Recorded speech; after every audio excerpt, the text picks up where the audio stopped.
Hey, Lynn, how's it going? Lynn Williams, great. right? Yep. Awesome. And you're from Pageland, South Carolina? Yes, sir. Awesome. So you're here in Castleberry, Florida today, and we are going to run treatment on the Mighty Mite killer on 3 colonies today. That is correct. So we'll kind of take a look over here. We've got mini colonies, and these are all from the same genetics. They were all brought in at the same time. So we're basically going to do an experiment where we run treatment on 3 colonies, and we don't treat 3 colonies. We're going to do our sticky boards every 7 days. For 72 hours, we're going to count our mites and we're going to see what results we get. So today what I wanted to do is focus on running 3 treatments on 3 different colonies all at the same time, just to kind of show people that you can achieve many treatments over a short period of time throughout all your colonies.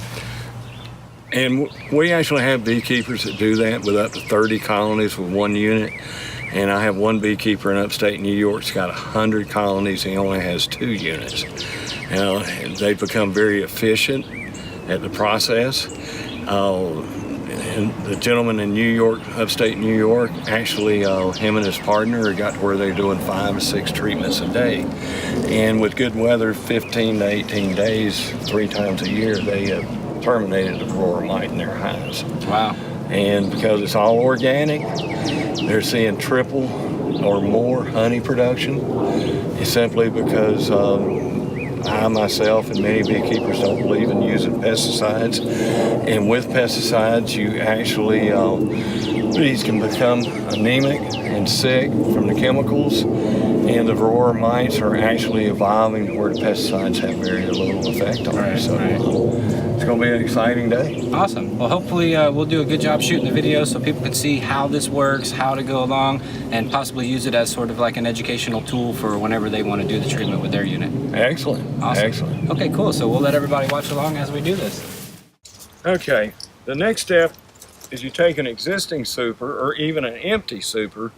That's to ensure that you got some weight on here to seal the insulation board. Okay, that's just to hold it down, really. Just to hold it in place. Okay. Now, in the event that you don't have that available, you can take some simple bricks, a couple of them, and put them on here and just let this vent to atmosphere. Okay. Either way will work. Okay. I like using the supers because typically every beekeeper has one. Sure, and the bees will just go inside of it. Right. Okay. So now we're going to install the super.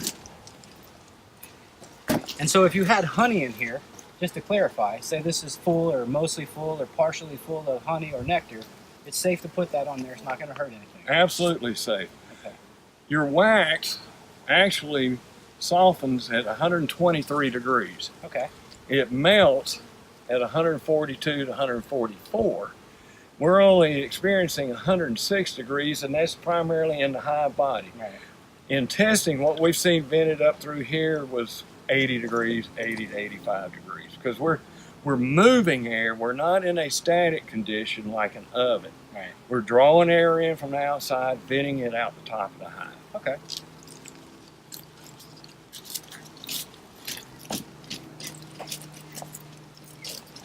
So one other little thing is this piece too, right? We'll talk about that in just a second. Yep. All right, so we're going to go ahead and put the cover back on top of this. Correct.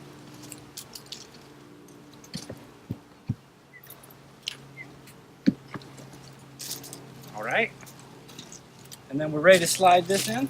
Correct. Okay. So we're going. So this is a 10 frame unit. There's also an 8 frame unit available. Yes. And I tried to build a universal unit, but there was just too many variables involved. And the 8 frame and the 10 frames for the appropriate box worked perfectly. Okay, so now we have this stick here. So what exactly is this stick? What this stick does is, the issue is our boxes from an insulation factor are only a 0.4 R-rated insulation. So if you look at this under a thermal image, they vent temperature. Right. So what we're doing is we install this like so. You'll notice that this hole is smaller than the hole that was in the insulation board. Right. So as this warms up, we're drawing air in around this hole right here, venting it out through the hole in the insulation board, and that way we have moving air to make sure that we have oxygen for the bees. Because if you oxygen starve the bees, like any other mammal, they're going to die. Okay. So now we just need to plug it in.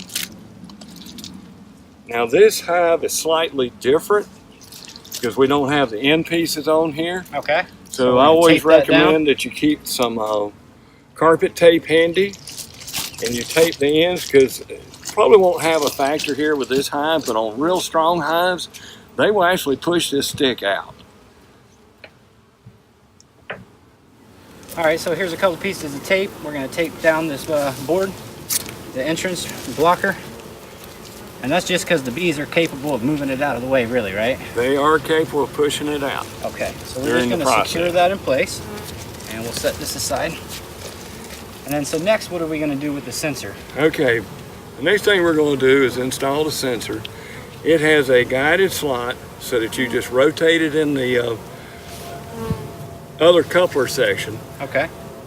It will push in when it hits the slot, and basically you screw the cap on. So you've made it where we basically can't screw it up, right? You cannot screw it up. All right, good. Let me do that then. I like things I can't screw up. All of us do. We tried to make the design just as complete as possible. All right, so we've got, this is the unit going in, this is the sensor, and then this is the plug that goes to the actual plug. Right. So what we have here is a 3-splitter. So this way we could potentially run 3 at one time. And so just out of curiosity, in terms of electricity usage, can we run 3 units off of one extension cord? Oh, absolutely. The unit only draws 220 watts. So you can actually, in remote locations, have a 1,000-watt generator and run 3 or 4 units at the same time. Okay, great. All right, so I'm going to plug this in, and what are we going to expect to see? What you're going to see, go ahead and plug it in, is you're going to see a series of flashing lights. Okay. What that is the number of programs that I wrote into the code on the controller. That way, if I ever get anyone back, I can tell if the program was correct and up to date. Okay. Now, when you first plug it in, what you're seeing is what we call winter warmer mode. Okay. Now, up north in the wintertime, we actually take weak hives, slide this unit in, and just plug it in. When you go to 90 degrees in the hive body, the queen lays eggs based off temperature. Sure. You will no longer have a cluster. They actually consume less food. So consequently, as long as you have ample food to start with, the thing is, bees can survive at -40, but their metabolic rate goes up 500% to create heat to keep the queen alive. When that happens, they die off during the winter prematurely. So if you provide a warmer mode for it, you produce bees. We actually have small hives that are weak that turn into real strong hives by spring. You can see warm days, bees coming out on their maiden flights. It's just wonderful. And this has been confirmed with the scientists, University of Delaware and others. And it's a proper way to check your bees. If you see they're in trouble, bingo, slide it in. They'll get healthy again. Okay. So right now we're on winter warmer mode. Okay. You press the mode button right here, nice and firmly. How long do you hold that for? About 3 seconds. Okay. Now what you're just going to see now is this blue LED is flashing. Okay. That means we are raising the temperature in the hive body. Okay. And that can take at 70 degrees as long as 25-30 minutes. In the 80s and 90 degrees, it can take 6 to 8 minutes. Okay. Everything's based off ambient because of the R rating of the hive bodies. Sure. And it's about probably 85 degrees out right now here in Florida, just so people know what we're dealing with. And we should see a short time period before we go to mite mode. Okay, and so we're going to see the blue light flash, and then once it reaches the internal temperature it's after, it's going to do what? It's going to change to a green flashing light. Okay. At that point in time, you remove the stick, allow the bees to come and go freely, and we actually have a built-in timer with the controller. It will time out in 2.5 hours, and the reason we're at 2.5 hours is that ensures that we kill the mites under the cap brood. Okay. No other product out there will do that. Temperature is the only thing that'll do it. Okay. Now the beauty of that is within 3 days, the bees will smell the decomposing mite under the cap brood. They will uncap that brood, remove the larvae with the mites attached to it, clean the cell, and allow the queen to start laying again. Now people go, well, I don't want to lose my larvae. That larvae's no good. If It's got infected mites. with viruses. It will be anemic and probably have deformed wing. Consequently, all it's going to do is consume honey. You'll get no work out of it, whether it's a nursery or worker bee or drone or whatever. Okay. So then, after we remove this stick, And when you say remove the stick, are you saying just to pull it back slightly or no, take it off? take it completely off. Okay. Now, at cooler temperatures, we do recommend that you put a standard closure stick on, Okay. because here in 70, 75 degrees, what we've experienced with other beekeepers, they try to do this on a windy day. It'll suck the cold air right in. Well, you get blast of cold air in there, and then it's cycling back to warming, Right. and then back to the set temperature and back and forth. So that extends the time period. Okay. But you can put a standard closure stick on there, bingo.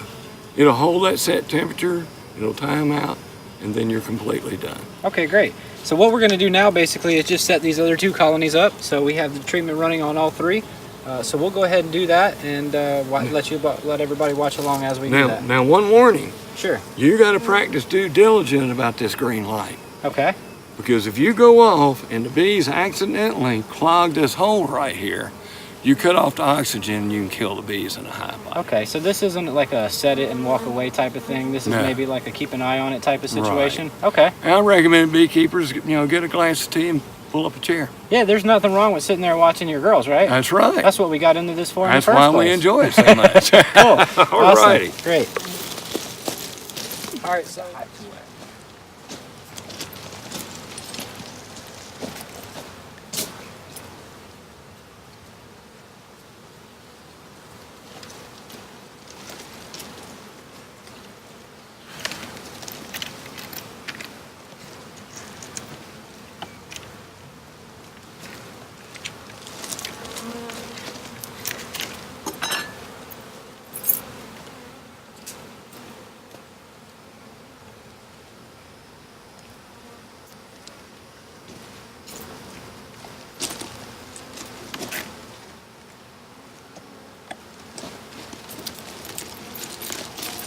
I'll take that. You got your staple gun? I do. It's sitting right over yonder.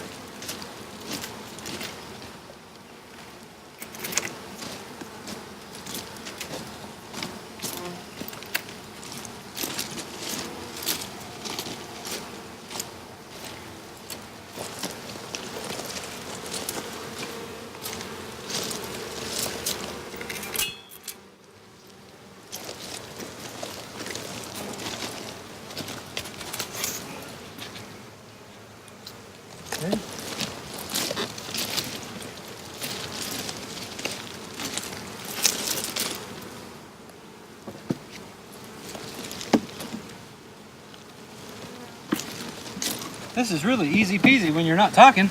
Yes, it is.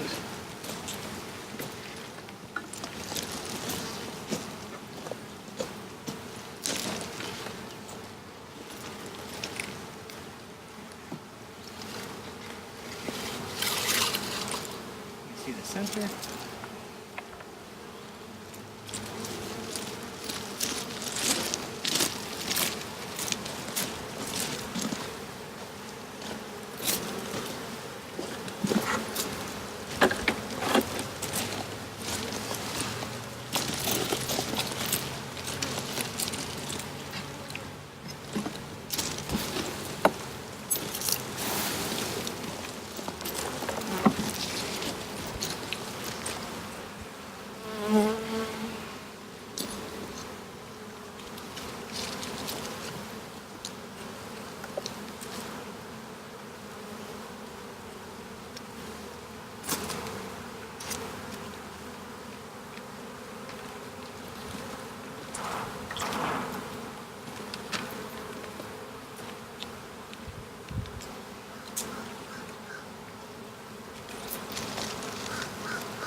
Now don't be alarmed. The bees will naturally beard this box up because they are trying to drive the temperature down. So they're literally doing what they're supposed to do. Right. They're just doing it, you know, trying to defeat what we're doing. And that's one reason I'm not a proponent of screen bottoms, is they allow cool air in when you don't want it.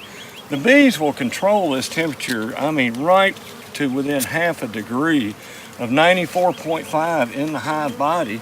It doesn't matter if it's 110 degrees outside. Okay. They will beard the box, drive that temperature down, they will bring water in, they will place it in open honey cells, and they will actually stand over it and flap their wings and air condition the inside of the box. Okay. So some people have asked, what is the best time of day to do this? Don't ever do it at night. Why is that? Well, here's what will happen. In darkness, the bees will gather on the front, say if you're doing it right at dusk, or at nighttime when you remove the stick, they will actually come out and try to beard the box anyway, but they'll end up on the ground. And if you're out there walking around and checking this, you're gonna step on your bees and kill them. I see. And if you use a flashlight, they're gonna immediately come to the light and sting you. Sure. Okay, so what time of day do you recommend doing this? Early morning and rest of the daylight. Okay. Make sure your ambient temperature is above 70 degrees or higher. Okay. Just due to the fact that we're gradually raising this temperature, and if it's not 70 or above, we're not going to obtain the mite kill temperature. Okay, and is there a temperature that's too hot? Like here in Florida, it gets to be 100 degrees outside, so is it potentially too hot to do this ever? I've actually tested these. I built an oven and put over the hives and tested, did mite kills at 120 degrees. So the 120 degrees was the temperature outside the That was colony? outside the box. And this treatment was still running on the inside? That treatment's still running on the inside. Okay, great. Awesome. Well, we're going to let this sort of do its thing, and we're going to watch it as we go along. So Absolutely. we have with us today a FLIR thermal camera. So as the unit reaches its internal temperature and we remove this block, we're going to go ahead and look at the colonies and watch with the FLIR camera what temperature is coming out of the colony so we can verify that it's doing what it says it's doing. And keep in mind, and Dennis, you and I have talked about this, I had a meeting with the USDA at the Georgia Convention last fall. The losses in Florida are running 75 to 80% per year. The reason for that is y'all never have a cold enough temperature in the wintertime for the mite to go dormant. Right. So looking at the weather conditions here, you're probably going to need to monitor your hives. And in the rest of the country, we recommend 3 times a year. Okay. In the spring, 30 days after pollen flow. In August when the mite population peaks, and then in October to ensure you don't have any mites the rest of the winter. You're probably going to need to treat 4 times a year here, probably every 90 to 120 days. Okay, great. All right, well, so far we've seen amazing results with some of the other colonies we've treated here, so we expect to see the same thing here. So. And today, we're going to sit back and watch our girls. Awesome, let's do that. All right, thank you. All right, Lynn, so where are we at now?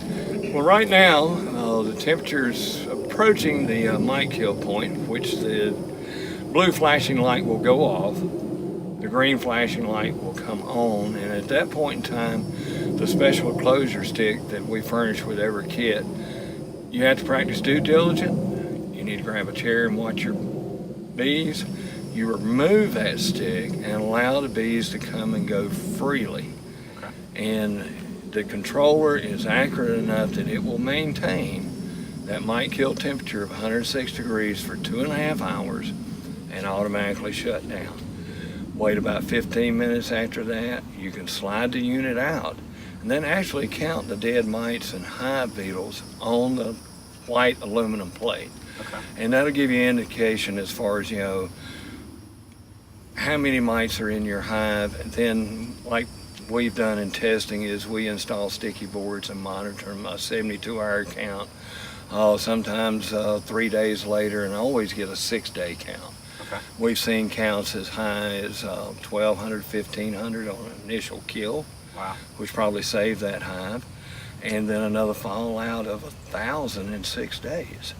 Now you think about it, the honeycomb and the brood has 5,000 cells in it. And that gives the queen an opportunity to lay 1,500, 2,000 eggs a day in cells that are not mite infested. Right. And the hive will explode with new bees when you take the mite out of the picture. So now once we've taken the closure stick off, Mm-hmm. we can pay a little less attention to things. You can leave, you can go work with other bees, you can go to lunch, you can take the afternoon off. Okay. I mean, it's an industrial grade ISO 9001 controller. The people at manufacturing are also aerospace certified for products they furnish to the space industry, primarily aircrafts and military, which we don't know where they're going in the military. They're not going to tell us, and we don't really want to know. Sure. But yes, at that point in time, you remove the stick, and if you want to work with some of the other girls, that's fine. Check on them. Go get some lunch. Just be back in 2.5, 3 hours later to inspect the mite kill. Okay, and then once we do that, we're going to slide the unit out, put everything back together, and that's it? Remove the insulation board.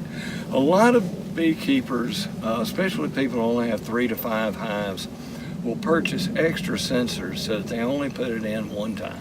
Okay. Then beekeepers are frugal. I've got a customer with 100 hives, and he refused to buy any extra sensors. He said, I'll take it out and put it in every time. Sure. I mean, it gives the beekeepers a choice. Okay. Awesome.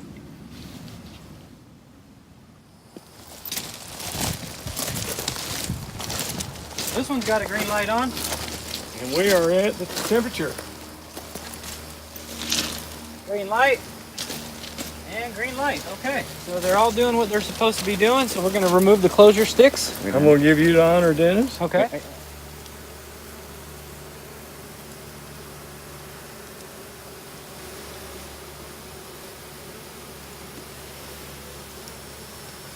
So this bearding, is this normal? That is natural. Okay.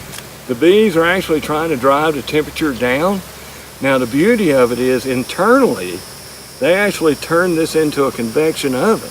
Oh, they're just distributing all And that way you end up with a beautiful even temperature throughout the inside of the hive body, even in the corners and everything. So we get probably a 95 to 100% mite kill.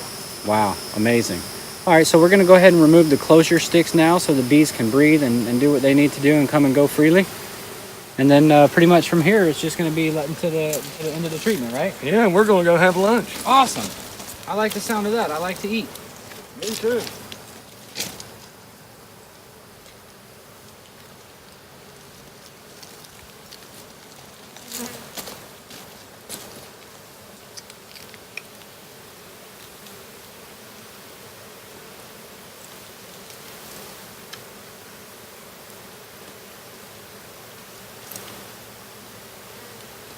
Isn't that a thing of beauty? Beautiful. All right, so I just want to kind of ask a couple questions here about what's going on. So now that we've removed the closure stick, we're seeing all of these bees coming out and bearding up on the outside. And maybe to somebody that's never seen this before, this might seem a little alarming. It can be, but it's a natural occurrence. And if you've ever had bees, if you're a new beekeeper, you would probably be alarmed. If you've had bees for years, at higher ambient temperatures, you get 100 degrees or so, the bees are going to naturally beard and try to drive this temperature back down. Okay. So that works naturally. Also, if we focus in on this unit right here, you will notice there's a red flashing light. Okay. Do not be alarmed by that, because here's what happens. The controller and the two sensors are so accurate. We get 3 or 4 tenths over that set point, it goes red flashing. So that's basically just saying it slightly went over the temperature that we're shooting for. And when the red light is flashing, the temperature or the unit is not heating anymore. It's just telling us that, hey, it's slightly over the temperature. Slightly over. We're not heating anymore. Heating has stopped. As soon as that temperature drops 3, 4, 5 tenths of 1 degree, you'll see a flashing green light again. Okay, so it's like kind of like your air conditioner at home. When it reaches the temperature, it turns off. When it goes below a certain threshold, it turns back on. That is correct. Okay. Now the other thing, and we'll probably see some of this when we remove the units, is you got mites on bees and they're infected with viruses. Don't be alarmed if you have some dead bees. Okay. Because one, they were probably at the end of their life cycle anyway due to the varroa mite. Okay. Or a virus. And what we've seen in previous videos and testing, in fact we have one online, is we were able to actually inspect the unit, and we were counting the mites. We had about 30 dead bees on there. We took a long sewing needle and turned the bee up, and there was a dead mite directly underneath. Ah, okay. So it's not to be alarmed about, but for a new beekeeper, it might be alarming. I see. Okay. Well, I'm glad that we were able to show that so people can see this is kind of the normal process. And depending on the size of the colony, so we can see this colony is clearly larger than that colony because Much there's stronger. less bees. And we know that to be true because this colony arrived later than this one. So essentially, it's doing what it's supposed to be doing. We're going to go have lunch now, and we'll come back when it's all finished. One thing about the viruses, out of 270 units in the field that have been used multiple times, probably 3, 4, 5 times each already, over 1,000 mite treatments, we've had reports of 2 queen losses. Okay. And what we suspect is the queen was infected with one of the viruses. Right. But that's a very low loss for the number of mite treatments that have been Absolutely. done. And one might even suggest in 1,000 situations that 2 colonies would die because of queen loss anyway. Yeah. Okay. Or higher. Well, yeah, absolutely. All Okay, right. great. Man, it's going to be good to get some lunch. Yes, sir. Come back and do an inspection. All right, we're off to the races.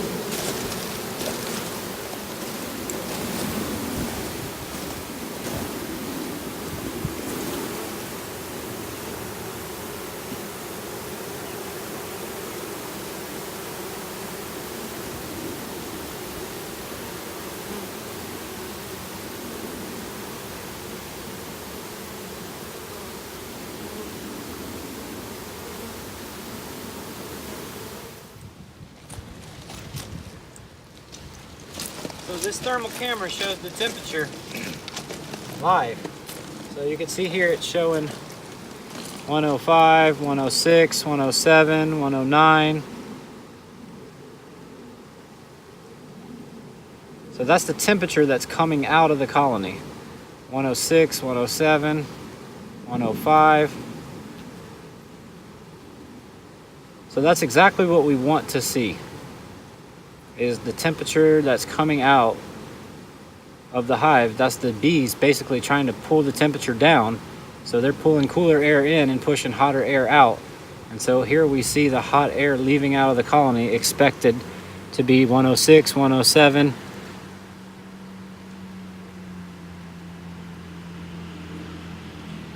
So it's doing exactly what we're expecting it to do.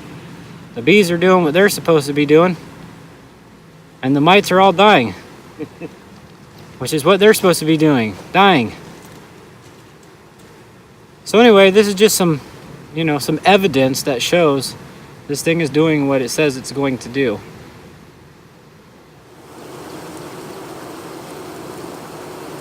She's like, I don't like you to be pet. Pet your bees. Yeah, well, that little girl's doing it. So we've been about 2.5 hours now. So we're getting to the end of what we expect the treatment to take. So what should we expect to see now? Where are we at? Well, where we're at now is we no longer have flashing lights on a controller. Okay. So we have a solid light that tells us that the 2.5 hour cycle is complete. So now we're going to remove the insulation board. The beekeeper has an option to leave the thermistor sensor in the hive body on the top of the brood frame, or remove it. Okay. I mean, that's our option. So then we will be back complete. We're going to unhook the sensor cable. Whether you remove it or not, you still want to unhook it. And then we're going to slide the unit out, and the top of the mite kill board is a high temperature paint, and it's white, and we're going to inspect that. We're going to look for mites, hive beetles from that aspect, and you can actually do a mite count at that point. Then we recommend that you use a sticky board or some ways of a mite count then over the next 6-7 days to 2 weeks, because the bees are going to continue to clean all the dead mites and hive beetles out of there. Right. And they're going to keep dropping them out. And as they clean the cells, then every egg that queen lays is going to turn into a bee. So the warning here at this part is you got to monitor your hives, because they are going to explode with bees, because a good queen will lay 1,500 to 2,000 eggs a day. Right. Well, what's the time frame on that before it turns into a bee? Sure, 21 days. Yeah, in 21 days, you're going to start seeing 1,500 to 2,000 more productive bees in the hive. And the issue with that is they run out of room. What do? Swarm. They swarm. Right. Now, that's a great problem to have. Yes, sir. But you need to monitor after you do a mite kill. Okay, so basically you want to look at about the 2-week mark to really start seeing that explosion in population. Correct. And basically super your colonies, make sure you're on top of equipment, and make sure they're not taking off on you. Oh, yeah. Okay. Because classic example, I was traveling a lot last year. We had an early spring in February in upstate South Carolina. I'd get home, boom. I actually had one hive that swarmed out 7 times. Wow. I lost that one. Just Sure. in that, I mean, it's just something that occurs naturally. Yeah. And I even had a local friend of mine was throwing supers on as fast as he could. Now, I have pictures on the website and have them available with beekeepers last year that, took the opportunity to use the unit. In the first week of June, one beekeeper had 7 supers full of honey. Wow. My biggest was 6. And I tell you what, I was as scared as I've ever been on a stepladder trying to football supers without toppling that hive I've over. seen pictures back in the olden days of the old timers leaning ladders up against hives to climb up on top and take the top box off. So hopefully we'll be to those days again. Yeah, and I had beekeepers that had fewer hives and tripled their honey sales. Wow. And that's just, it's a thing of beauty. I mean, it's what we so much enjoyed 25, 30 years ago and for many years prior to that. Right. So we'll go do the removal and start counting some mites. Awesome. Good stuff. Thank you.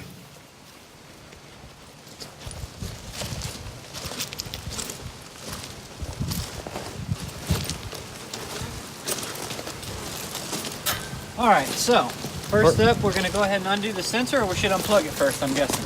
Yeah. All right, go ahead and unplug it. So right now we have 2 lights on. What does that signify? Cycle's over with. We got a solid green and a solid blue. Okay, and that's what we're looking for. That's what you're looking for. Okay, great. So we're going to unplug this, kill the power. We're going to go ahead and undo the sensor. And we're just going to leave these sensors in. There's really no need to take them out since we have additional sensors. We'll just keep one in each colony and just leave it there. And it makes it a lot simpler with each setup. Okay.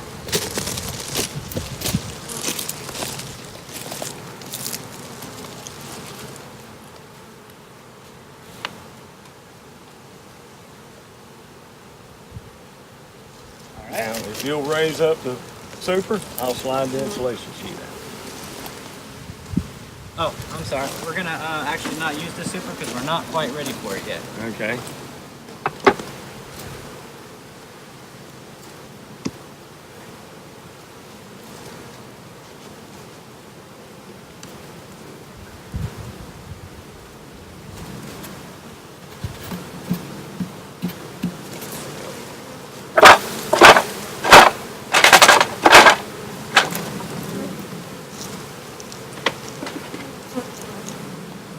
Right.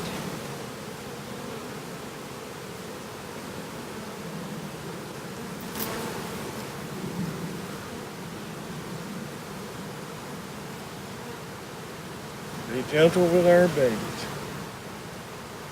Yep, and I put this on upside down.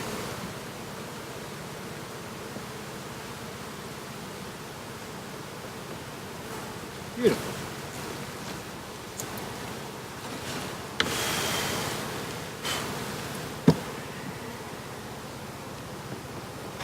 Beautiful. All put back together.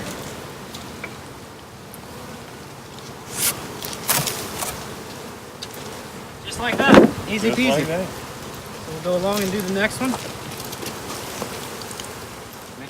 You always want to make sure you've disconnected that sensor, Okay.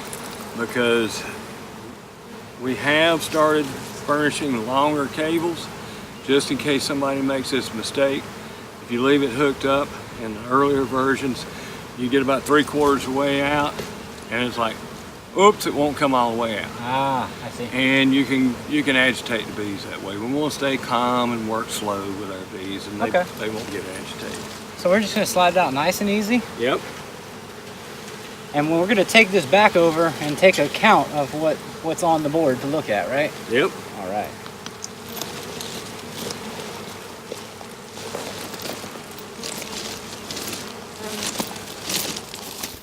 So we've got some dead bees on here. So is that a surprise?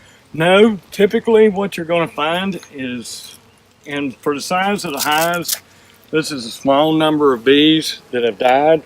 Okay. They normally are infected with one of 11 different viruses that mites transmit, and consequently, in a lot of cases, you can actually, sometimes you see that popped off that bee right there, that's going to be a dead mite. So you're going to have phoretic mites that are attached to the bees, and they were really right at the end of their life cycle due to the varroa mite. Okay. You'll find sometimes a lot of mites. There's some there, here, and here. Because the mites, when the temperature starts going up, they start running looking for a place to hide. Right. So here we've got a mite here. This is a varroa mite. Correct. And here's another one right here. There's another one there, there. So we have several mites on here. And these bees, we weren't expecting to see a huge number of mites because these were recently purchased from, a commercial beekeeper that did chemical treatments a long time ago. So, but the evidence is still there. It absolutely is. You take probably the 35, 40, or 50 that are on here, and a multiplication rate as high as 8 times that, over 20-something days. 60 days from now, that hive would be just loaded with varroa mites.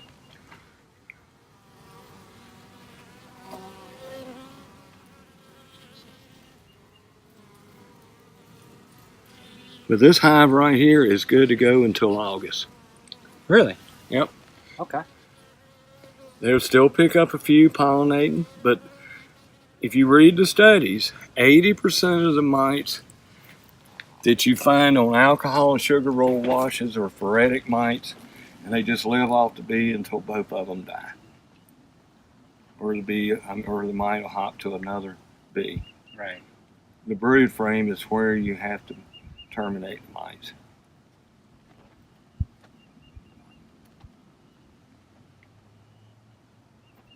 So there's a good number of mites on the edge here. Mm-hmm. And so like you were saying, they're probably trying to get away and they can't find a place to go. And it also shows the proof that we have a consistent temperature level throughout the inside of the hive body.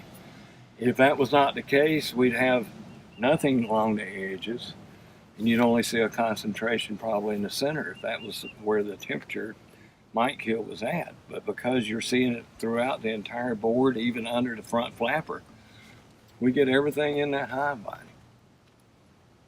It's impressive, I must say. It's nice to have met a beekeeper that happened to be an engineer and could do something about it. Well, the frustration of losing 21 hives and I refused to use pesticide prompted me to go to work. Right. Well, thank you. I Thank really you. appreciate it. I appreciate y'all. Appreciate the time here in Florida. It's been great. We're all doing something to on our journey to save the bees. I think you've maybe taken it a step further. So. And we'll keep growing. Keep getting wider acceptance. And it looks good. So one thing, I want to mention is, for those folks out there that are either thinking about purchasing a unit or purchased a unit, citizen science is what we're after here. Correct. Oftentimes, universities and, certain people are bought and paid for. So what we're after is real research and real data. And so we're asking for people is if you're going to purchase a unit, to do your mite counts prior, do your mite counts during, and do your mite counts afterwards. And publish that information, whether it be on Facebook, at your local bee club. Maybe you can provide a place for people. Email me with testimonies. We have several of them already. The testimonies, the greatest asset about this product is the beekeepers. Right. They keep coming back with ideas and things that they have done that works. Right. I mean, just from warming a hive during the winter to warming it when they do their nuke transfers due to cold weather. I mean, it's just amazing the people that have bought the product and have seen the results, and they reach back out to me and go, did you know this is the results of doing this? I know that firsthand. When I got my unit, I was so excited to call you and tell you about my results. So, that's what prompted this sit down and get together. So it's definitely fascinating, and we're just super excited that there's an option now for people that don't want to put chemicals in their hive, and they can actually have healthier bees than the people out there putting chemicals in their hive. Oh, yes. and there's studies out of Europe where they started experimenting with temperature going as far back as 2002. The USDA did a 1-year study in Vermont and New Hampshire. It was kind of archaic. What they did is they actually took a hive body, transferred brood frames in there, and raised the temperature and established that, yes, you killed the varroa mite and the trachea mite. Nobody built a product. I mean, the documentation was there in Europe and the U.S., and it's, hey, this works, but how we accomplish that, and how we come up with a mobile unit where you can treat multiple hives. I mean, Right. If a hobbyist has 10 hives, 1 unit, a few extra sensors, and they are going to be some happy bees. When you figure the cost of the mite treatments that are currently available, the strips, if you have to put 2 of those in your colony or 4 of those in your colony every single time you treat Year in, 4, year 5, out. 6, 7 times a year, the cost of that can be quite a bit. So, And then the other aspect, a lot of beekeepers don't sit down and really look at their cost per hive. If you add up 3 supers, wax frames, hive body, inner lid, I'll actually pay $135 for package bees or $185 for a good strong nukes. You're $450 investment per hive. yeah, absolutely. And at $299, you can make some really strong bees like we enjoyed 30 years ago. Right. Yeah, and I always tell people, some of the backyard beekeepers, maybe they don't have a lot of hives. It's always a good idea maybe to get with someone else and combine your purchasing power, and then Absolutely. share the units. So I mean, if you got a couple of hives, 2 or 3 hives, and a good friend of yours has got 3 or 4 hives, you're talking $150 right. to take care of the varroa mite and hive beetles and trachea mites, and I mean, Well, don't tell the manufacturer, but I'd pay anything to get rid of varroa without using chemicals. But shh, don't tell the manufacturer. we don't want the price to go up. No, sir. Awesome. Thank you. Thank Thank you you. for inviting me to Florida. I'm glad you came.